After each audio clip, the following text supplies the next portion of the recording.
Hi, that's the Sherry. Hi. How are you? Good. Good. So, I'm going to run us through a bit of this. I'm Rian, and in this context, I'm also Crispy Jason. I suppose, yeah, in a nutshell, this setup is like a response to, for years, being quite scrutinous and planning everything to a T when performing live. And I set this up with the intent of basically going into every gig situation and improvising. So I suppose the main sort of staple things I use are these two drum machines. Sort of MFB, a German company's take on a 808 and 909. And they tend to sound really nice coming through PA systems.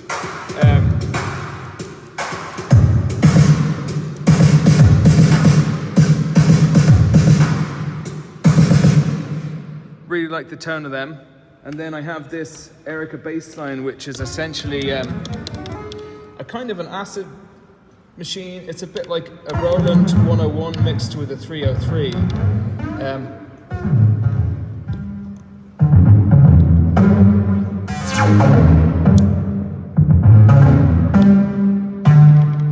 So with those three, I kind of sequence on the units, and then they all run into this Octatrack, which is a sampler, but I use it as essentially a mixing desk that has effects. As you can see this fader here, you can program that fader to do all sorts of things as the machines are running.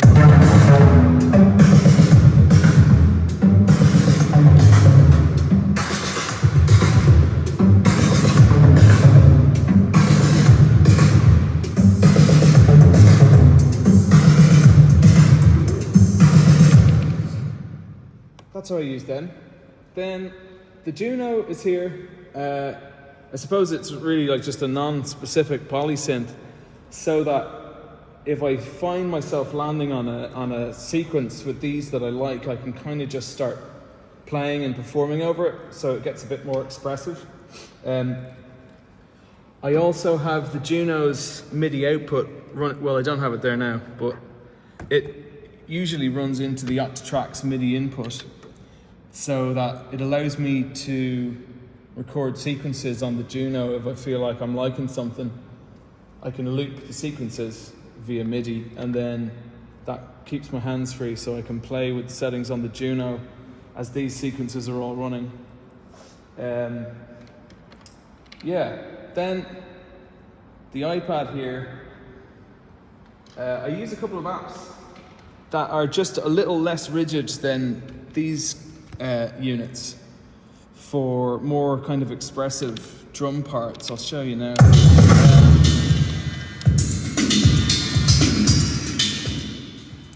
So Pattern has a really interesting sequencer interface where you can change the amount of steps in a sort of a circular thing, and that kind of offsets the rigidity of the two MFB units nicely, so that things kind of stay moving.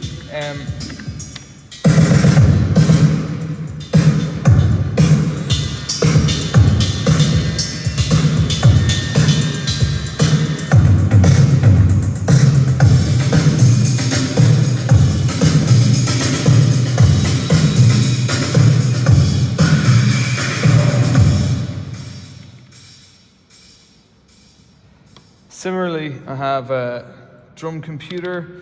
Another kind of thing I use in a similar way, it's just another option so that the whole kind of tone of the set can shift quickly if I want it to change direction. I often use, you can see there's a little dice logo here, which basically makes a sequence. Yeah. So yeah, you can kind of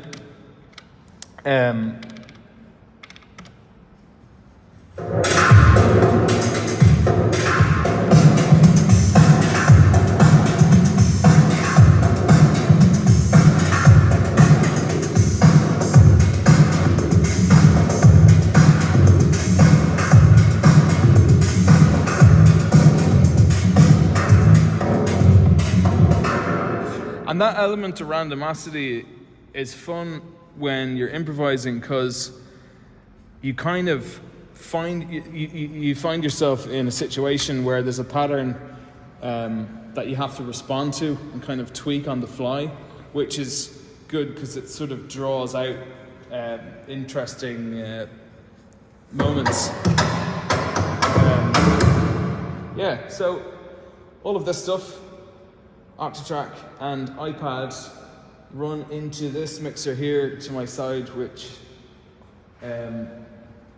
is also wireless and is digitally controlled by the iPad here. And I use limiters and compressors across all of these just to sort of glue them together and make them sound more like they're finished and balanced. And it just, it helps them kind of sit together when they're being slammed into a big PA system with subs. It's amazing. So I mean, with these apps I use, I'll generally, the night before a gig, I'll sit down and just in bed and make some sequences that I like, just so there's somewhere to start from and open them up mid-performance and see where I'm at. I suppose the idea is that you're never in a safe position where you've prepared something that you can rely on. You have to live sort of pull something together, and that situation means, I think, that you're kind of sharing an experience with the audience because you're both hearing something happen for the first time. So I feel like it bridges a bit of a disconnect in a performance setting. You don't know what's going on either. No, totally. Obviously these are always in time with themselves, and there's not much that can go wrong, but it can tend to sound terrible if you're not staying with it and keeping on top of what's happening. But there's something nice in you having to, like, say if a sequence is a bit weird, you have to go, okay, I have to make this better, and you're working on the sequence on the fly, and like I suppose it's nice if like the audience can see you sweating bullets sometimes, like, going, I'm pulling this back, and then it becomes amazing then, Totally, And I mean, the fact that you're not preparing what people are going to hear means that if you think, I'd like to take this over there, metaphorically speaking, you can just do it instantaneously without having to sort of wait till a song is finished or whatever. So I also like love prepared sets, because you can really kind of hone an experience, especially if it's tied in with a visual thing. But this is exciting and new at the moment, so it's this for at least a year. But it sounds amazing. Can I ask a couple of nerd questions? Yeah. So, like, I'm always curious, like, for a hardware set, integration with the iPad. Sure. Can you chat us through that a little? Yeah. So the iPad's power point here is connected to this iRig, which is just like a mini sound card. It's very like portable sound card. But it has MIDI sync, and all of the apps I'm using take their tempo clock off the Octatrack. And it's pretty seamless so far. So it means that they're all in sync. And as I said, this software I'm using with the faders here, Audio Bus, allows you to sort of combine various applications that you like the sound of, so that they all run in tandem together.